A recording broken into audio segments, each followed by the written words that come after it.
Efendim, bu yakın açılıp sikireye ekenim, bundan gidip bir yerge kerek düşünmez ekenim. Karşı dura kavaliyetine kerek öğütleriniz böyle.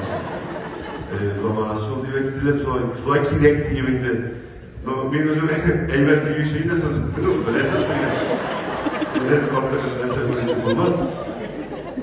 Mesela diyeyim, Kubisi şırada ben bakışını kayıttaydı, ben de prosto Kubisi şırada bakımda ben diye kurup yürüsün degen zaman kullarını koterdik deyip şurada kışkılarında bittim halı iki kulum buraya koterip bulgam Yok bulgan öyle de o zorlar istikimler olur ya ben özüm şey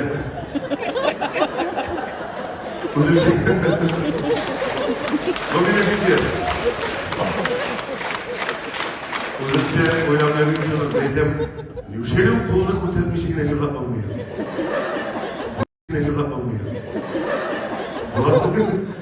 Hazır mala bir şeyde şunu kurduk da Eli kurmuyuz, işimiz de kışkıra Kabloya kavasa yeterim, insan sağla sanatın ki Probleması inek baş yapayım bile bir tamaşa şutura göz altından çıkılmışsınız ya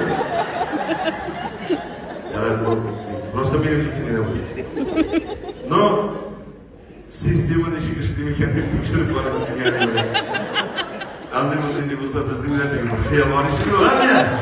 Kazan deyip kışkırıcı vermez. Hadi. Eden şundan sonra bozuk fikir ettik.